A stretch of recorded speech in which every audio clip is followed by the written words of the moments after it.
Imagina só chegar para um cientista de materiais hoje em dia e falar, tipo, olha, a receita da lâmina perfeita é aquecer o metal até a cor do sol nascendo no deserto. Nossa, ele ia rir na hora, com certeza. Sim, total. Aí você continua e diz que depois disso tem que deixar esfriar até a cor púrpura do rei e pro grande final, cravar essa lâmina incandescente no corpo de um escravo musculoso. O cientista ia mandar você direto para a sessão de fantasia e fechar a porta. Exatamente. Qualquer pesquisador daria risada. Mas e se a gente descobrir que isso não é um simples mito inventado? E se, na verdade, for uma equação termodinâmica perfeitamente codificada numa lenda? É um choque de realidade para nossa arrogância tecnológica, sabe? A gente tem essa mania de acreditar que a precisão absoluta só começou com os termômetros digitais e laboratórios super estéreis. Mas a história da metalurgia antiga obriga a gente a olhar para o passado com um tipo muito mais humildade. Com certeza. E a nossa investigação de hoje vai destrinchar essa história exatamente por esse ângulo. O objetivo desse nosso mergulho profundo hoje é entender como civilizações antigas, especificamente os lendários ferreiros indianos e japoneses, conseguiram criar armas brancas tão complexas, E letais, né? muito letais. As mais perfeitas da história humana sem ter o menor indício do que era a ciência moderna. E para guiar essa jornada, a gente tem em mãos alguns artigos de ciência dos materiais, mas a verdadeira joia da coroa aqui é a tese de doutorado da pesquisadora Ellen dos Santos. O estudo da Universidade de São Paulo. Esse trabalho é fantástico. É incrível, né? Ela teve acesso a espadas autênticas, uma Damascena indiana e uma Waxashi japonesa. E ela analisou a estrutura atômica dessas relíquias usando técnicas nucleares não destrutivas. Tipo a difração de raios-x que permitiu ver a alma do negócio sem estragar as peças. Exato. Mas antes da gente colocar essas espadas dentro de um acelerador de partículas e falar de física quântica, a gente precisa entender o grande vilão que esses ferreiros precisavam derrotar.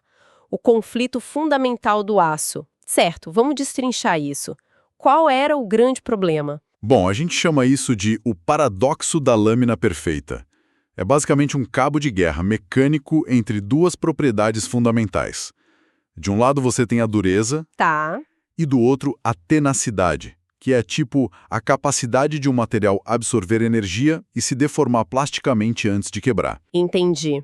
Então, na prática, se o objetivo é criar um aço extremamente duro para manter aquele fio de corte que corta um fio de cabelo caindo no ar, Esse metal acaba adquirindo as propriedades do vidro. Ele fica afiadíssimo, sabe? Mas incrivelmente quebradiço. Se ele receber um impacto lateral muito forte, ele estilhaça. nossa, e o outro lado da moeda deve ser igualmente problemático, né? Uhum. Se você faz o aço ser tenaz e flexível para aguentar pancadas severas sem quebrar, ele se torna maleável demais. Aí a lâmina amassa, dobra e perde o corte no primeiro golpe. Exatamente. Vira uma barra de metal inútil num combate. Então a grande questão é como equilibrar essas duas forças totalmente opostas há mais de 1000 anos, sem nenhum computador para simular as ligas. E o mais louco é que a resposta para essa charada não veio de uma galera sentada numa mesa tendo epifanias teóricas. Veio de uma pressão extrema por sobrevivência, né? Com certeza, a inovação tecnológica, historicamente, ela responde a demandas implacáveis. Para quem está nos ouvindo entender as soluções geniais da Índia e do Japão, a gente precisa olhar para os campos de batalha. O porquê sempre antecede o como. O que forçou os japoneses, por exemplo, a buscarem essa perfeição estrutural de forma tão obstinada. Então, as espadas japonesas originais não se pareciam muito com aquelas katanas clássicas de filme que a gente conhece. Sério? Eram diferentes. Muito.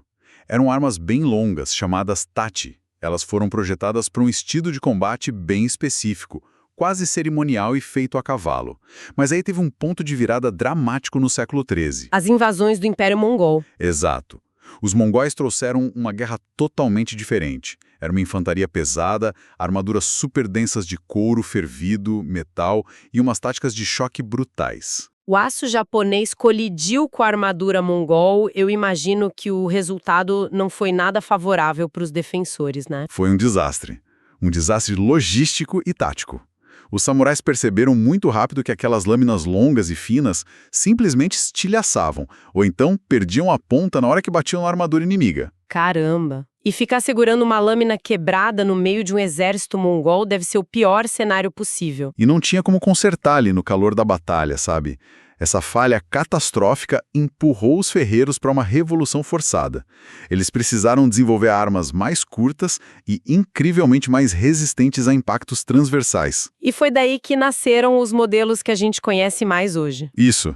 Essa pressão evolutiva deu origem a tanto a Uchigatana e, mais tarde, ao famoso conjunto da katana e da wakizashi. Então, os japoneses resolveram o problema da quebra lutando literalmente pela própria sobrevivência nas ilhas deles. Mas, do outro lado do mundo, os indianos estavam enfrentando um tipo de combate completamente diferente lá nas cruzadas. O desafio do famoso aço de Damasco indiano não era só estrutural, era profundamente químico. O cenário no Oriente Médio exigia uma lâmina que operasse quase como um milagre, né? Eles precisavam fatiar com precisão cirúrgica, mas ao mesmo tempo absorver uma pancada absurda contra aqueles escudos de carvalho e cotas de malha europeias. Sem lascar o fio, o que é um absurdo mecânico. E é fascinante pensar na metodologia deles. Tipo, a guerra sempre foi o maior laboratório de testes da humanidade. Mas como eles testavam isso?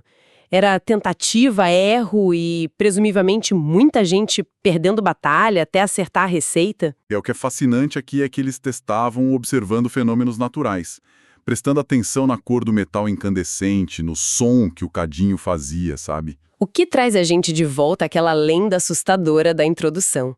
O sol nascendo, a cor púrpura e o escravo musculoso. É aqui que a genialidade empírica entra em cena de um jeito surreal. E essa lenda é, na verdade, um dos exemplos mais brilhantes de ciência disfarçada de folclore que eu já vi. Sério? Conta mais. O que soa como um ritual bizarro de magia de sangue é, na real, um manual operacional de termodinâmica, tipo, muito preciso. O sol nascendo no deserto se refere à inspeção visual da temperatura na forja. Ah, a cor do aço quente. Exatamente. Significa aquecer a mistura de minério e carbono até atingir aquele tom de laranja incandescente que fica muito acima de 1000 graus Celsius. E a cor púrpura do rei. Não é poesia. É a ordem exata para deixar o metal resfriar lentamente até chegar perto dos 727 graus Celsius. Esse é um ponto de transformação crítica na cristalografia do aço. Espera aí, vamos dissecar o final desse mito, porque isso me deixou curiosa. Se eles precisavam resfriar essa lâmina rápido para endurecer, que é o processo da têmpera, Isso, a têmpera. jogar um metal tão quente assim num barril de água fria ia causar um choque térmico violento, não ia? A tensão faria a espada trincar inteira na mesma hora. Viraria cacos. Então, sem termômetros, como eles garantiam um meio de resfriamento que tivesse sempre, infalivelmente, na mesma temperatura morna para evitar o choque? A lenda do escravo musculoso é, na verdade, a temperatura constante do corpo humano. É um raciocínio perfeito. O impacto no corpo simulava a têmpera num fluido a exatos 37 graus Celsius.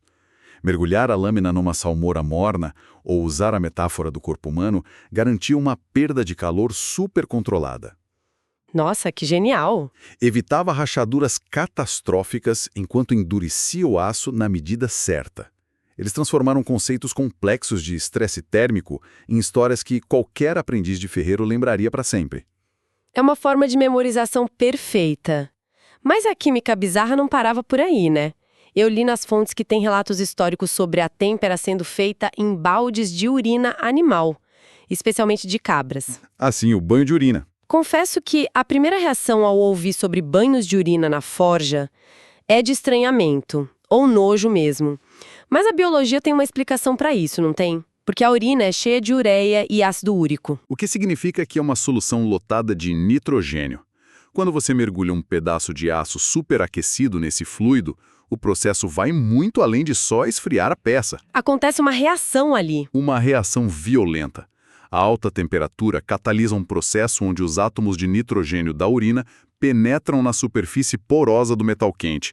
A indústria moderna chama isso de nitretação líquida. E por que o nitrogênio importa tanto para a espada? Qual é a mágica mecânica disso? É que os átomos de nitrogênio são minúsculos. Eles conseguem se espremer nos espaços vazios, os espaços intersticiais entre os átomos de ferro na superfície da lâmina. Tipo areia preenchendo os buracos num pote cheio de pedras. Excelente analogia. É como encher uma mala de roupas até o zíper quase estourar e depois forçar punhados de areia para preencher todos os espacinhos que sobraram. Nossa! A estrutura atômica na superfície fica tão densamente empacotada que vira uma carapaça incrivelmente dura e resistente ao desgaste. E o melhor, o núcleo da espada continua livre de nitrogênio e, portanto, flexível. Cara, eles faziam engenharia química de superfície e manipulação atômica usando xixi de cabra. É um domínio prático que me deixa sem palavras. Mas o método indiano para o aço de Damasco, o famoso aço Woods, começava bem antes da têmpera, já na escolha do minério, né? Sim, e o solo indiano jogou muito a favor deles. Eles usavam areias ferruginosas misturadas com quartzo, que eram muito ricas em impurezas naturais preciosas, sabe? Traços de manganês, níquel, cromo. Um pacote completo da natureza. Uhum. E aí eles colocavam esse material junto com fontes de carbono, tipo folhas e galhos, nos cadinhos de barro pequenos, e selavam tudo. O grande diferencial indiano era que a espada era forjada a partir de uma única peça sólida de aço Woods. Peça única, sem misturar blocos. Peça única. Ela já saía do cadinho com o teor de carbono absurdamente alto, variando entre 1% e 2%. E aquele padrão famoso todo ondulado que parece água corrente e que é a assinatura visual da espada de Damasco. Alguém desenhava aquilo? Não, não era gravado. Era puro resultado termodinâmico. O resfriamento dentro do cadinho era lentíssimo, e aí cristais gigantes de um composto chamado cementita se formavam dentro da matriz de ferro. Ah, então é a estrutura do próprio metal. Isso. E quando o ferreiro forjava a lâmina em temperaturas surpreendentemente baixas, tipo entre 650 e 850 graus, esses cristais se esticavam e formavam aquelas ondas maravilhosas. A gente está falando da própria nanoestrutura do metal, visível a olho nu. Incrível. Bom, enquanto a Índia resolvia o paradoxo da dureza mexendo na química dos cadinhos e temperando com nitrogênio orgânico, o Japão não tinha acesso a esses minérios ricos. Aqui é que a coisa fica realmente interessante, porque a abordagem japonesa foi por um caminho totalmente diferente. Exato, foi um caminho focado na mecânica pura. E os dados da tese da Ellen dos Santos deixam muito claro que não tem magia nenhuma na katana. É engenharia bruta. O ponto de partida japonês era bem diferente, né? Muito. Eles usavam uma areia preta super limpa, rica em óxido de ferro, chamada satetsu. E o processamento envolvia umas fornalhas gigantes de argila, chamadas tatara. Que deviam queimar uma quantidade absurda de lenha. Toneladas de carvão vegetal por dias ininterruptos, sem apagar o fogo. O objetivo ali era tirar o oxigênio do minério e forçar o carbono a entrar. Só que o resultado final não era um bloquinho homogêneo igual ao indiano. Não. E o que saía da fornalha... Saía o tamahagani, que é um bloco metálico caótico, com partes de alto carbono, todas misturadas com partes de baixo carbono. Para fazer uma espada com aquilo, a solução genial foi construir uma estrutura composta. Sabe que isso me faz pensar? Na arquitetura de um bombom trufado daqueles caros, sabe? Como assim um bombom trufado? Imagina tentar fazer uma espada longa só com aço duro. Seria como moldar a lâmina inteira usando uma casca grossa daquele chocolate amargo que quebra fácil. No primeiro impacto contra a armadura mongol, o chocolate estilhaça. Faz todo sentido. Então, a solução deles foi rechear o centro.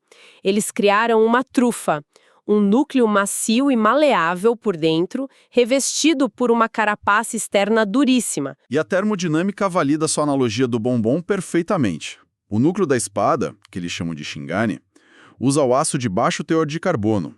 Ele é a espinha dorsal flexível. A única função dele é absorver o choque cinético das pancadas. E a casca dura é o que corta.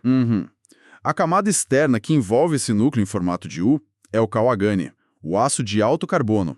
Essa camada que pode ser afiada num nível molecular sem amassar. Mas como eles juntavam esse quebra-cabeça de metais sem estragar tudo? O ferreiro submetia o metal a um processo torturante. Ele aquecia, dobrava e martelava o aço sobre ele mesmo dezenas de vezes. Cada dobra unificava as camadas, homogeneizava o carbono e jogava as esporas para fora, naquelas faíscas brilhantes que a gente vê em documentários, sabe? Lindo de ver. Mas espera, soldar um aço duro num aço macio e depois jogar isso na água para endurecer parece a receita certinha para a lâmina se rasgar ao meio, porque os metais têm taxas de contração diferentes quando esfriam rápido, não tem? Como a katana sobrevivia à têmpera? Aí você tocou no momento de maior tensão de toda a forja, a têmpera diferencial. Antes de aquecer a lâmina pela última vez para o choque térmico, o artesão cobria a espada com uma mistura secreta de argila, pó de pedra e carvão. Argila, como um isolante térmico. Exatamente. Mas a aplicação era meticulosamente assimétrica. Ele passava uma camada bem grossa no corpo e nas laterais da lâmina. Mas o gume cortante, a pontinha que vai cortar, recebia uma camada quase invisível. Ah, entendi. Então, na hora que mergulhava a lâmina incandescente na água, as velocidades de resfriamento eram forçadamente diferentes. Diferentes num nível que altera a geometria dos átomos. Pensa bem, quando a lâmina, a mais de 800 graus, bate na água, o gume que está sem argila cai para a temperatura ambiente em frações de segundo. Um choque absoluto. Uhum. Os átomos de carbono, que estavam super confortáveis e espaçados por causa do calor, numa estrutura que a gente chama de austenita, eles ficam presos de repente. Não dá tempo deles fugirem enquanto o metal encolhe. Exato. A estrutura do ferro tenta encolher com frio, mas o carbono trava tudo. O resultado é uma malha cristalina supertensionada e esticada, chamada martensita. É uma estrutura agressiva e extremamente dura. Mas debaixo daquela camada grossa de argila, no corpo da lâmina, o metal esfria bem devagarzinho. Isso. E aí o carbono tem tempo de se organizar com calma. Forma o que a gente chama de perlita e ferrita, que tem uma organização muito mais relaxada. E isso mantém a tenacidade do Shinganê intacta. Então você tem dois mundos na mesma peça. E é por isso que se forma o Ramon, né? Aquela linha ondulada maravilhosa ao longo do fio da katana. O Ramon não é um enfeite. É a fronteira visível a olho nu entre essas duas organizações geométricas do ferro. É a transição brutal da martensita para o corpo flexível. Toda essa descrição histórica já é deslumbrante por si só. Mas ouvir relatos sobre passar argila e dobrar o aço é uma coisa. Provar isso olhando para dentro do metal é outra completamente diferente. O que acontece quando essas espadas ancestrais encontram um feixe de raio-x no século XXI? Porque é aqui que o estudo de doutorado atinge o ápice, né? É o ápice da pesquisa, sem dúvida. O maior desafio na arqueometalurgia é que você não pode desrespeitar o artefato. Claro, você não vai serrar uma espada milenar no meio para colocar no microscópio eletrônico. Imagina o prejuízo histórico. Então a Ellen focou no uso da difração de raio-x, a XRD. Funciona mais ou menos assim. A máquina emite um feixe super concentrado de raio-x direto na lâmina, e quando esses raios batem nos átomos lá dentro, eles rebatem e se espalham em ângulos muito específicos. É tipo jogar milhares de bolas de tênis contra uma escadaria invisível num quarto escuro.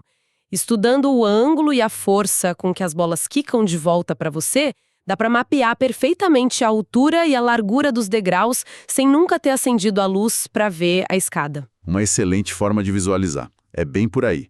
A máquina mede a distância exata entre as camadas de átomos. E os dados dessa leitura revelaram uma assinatura mecânica inegável no aço japonês. O que os raios-x mostraram das dobras? A difração mostrou que aquele processo violento e repetitivo de dobrar e martelar acabou esmagando a estrutura do metal em grãos cristalinos minúsculos. Grãos da ordem de 200 angstroms. Nossa, e um angstrom é tipo a 10ª bilionésima parte de um metro. É muito pequeno. É minúsculo. E além disso, o XRD mostrou que esses grãos estavam quase todos alinhados em direções preferenciais. Não brinca, eles mapearam a direção da martelada? Exatamente. Revelaram o caminho da força aplicada pelo martelo do ferreiro há séculos. Os fantasmas das marteladas ficaram registrados na estrutura do átomo. E isso é arrepiante. Mas e a grande revelação sobre a espada japonesa? O que a difração mostrou na Wakizashi, que as lendas não contavam? O detalhe que subverteu tudo que se imaginava sobre a forja dessas armas. Bom, o equipamento detectou a presença de uma fase amorfa na estrutura cristalina do ferro dessa espada. Fase amorfa. Mas num metal, os átomos não deveriam estar super organizados? Deveriam. A fase amorfa indica a ausência dessa ordem. É o caos atômico. Para quem está nos ouvindo visualizar melhor, em vez dos átomos estarem alinhados como soldados marchando numa formação militar perfeitinha, a fase amorfa é como congelar uma roda de moche no meio de um show de rock pesado. Haha, exatamente isso. Os elementos estão travados no lugar de uma forma completamente caótica e aleatória. E qual é a implicação desse caos, dessa roda de moche atômica, dentro de uma katana? A presença dessa fase amorfa revela um fato contundente e meio chocante sobre as temperaturas de forjamento. A única explicação viável para essa estrutura existir um aço antigo é que a temperatura na hora do martelamento final da lâmina foi incrivelmente baixa. Mais baixa que a indiana? Porque pensa comigo, se o metal estivesse superaquecido e molinho, os átomos teriam energia térmica suficiente para se arrumar, curar os defeitos e voltar para a formação militar perfeitinha. Faz todo sentido. Mas ao martelar a lâmina com violência em temperaturas mais baixas, o ferreiro forçava tantos defeitos mecânicos na estrutura que os átomos ficavam presos naquele estado caótico. Isso destrói por completo aquela imagem popular e romantizada de filme do ferreiro malhando um pedaço de aço brilhante, quase derretido e espirrando faísca para todo lado na última etapa. A revelação é muito mais sutil. O segredo da letalidade mecânica não estava no calor máximo, estava na restrição extrema. Tratava-se de moldar o metal quase a frio, forçando fisicamente os átomos a obedecerem no puro limite em que o metal ainda aceita apanhar sem quebrar. Para quem aprecia o desenvolvimento científico, o cenário todo exige reverência absoluta. Tipo, os ferreiros indianos não tinham tabelas periódicas penduradas na parede para calcular a concentração de cromo na sementita do aço UTS. E os japoneses não sabiam o que era uma fase martensita quando passavam argila na lâmina. Ninguém lá atrás tinha espectrômetro de massa ou sabia das ligações de nitrogênio usando urina de cabra. Mas mesmo assim, guiados por uma observação aguçadíssima da natureza, o som do fogo, a cor do aço, ao nascer do sol, o tempo no olho, eles alteraram as propriedades subatômicas com perfeição. Eles alcançaram a genialidade prática através de gerações de tentativa e erro. É o triunfo máximo do conhecimento empírico. E isso, para a ciência moderna, é uma lição de humildade enorme. Com certeza, e eu queria deixar uma reflexão para quem está nos acompanhando hoje. Se a engenharia antiga conseguiu produzir materiais tão extraordinários, só confiando nos sentidos humanos, codificando química avançada em mitos bizarros. O que mais está escondido por aí, né? Exato. Que outros supermateriais ou segredos tecnológicos fundamentais podem estar neste exato momento escondidos no folclore e nas lendas de outras culturas ancestrais pelo mundo? Talvez a próxima grande descoberta da ciência moderna já tenha sido feita há milhares de anos, e a gente só precisa aprender a escutar a história certa.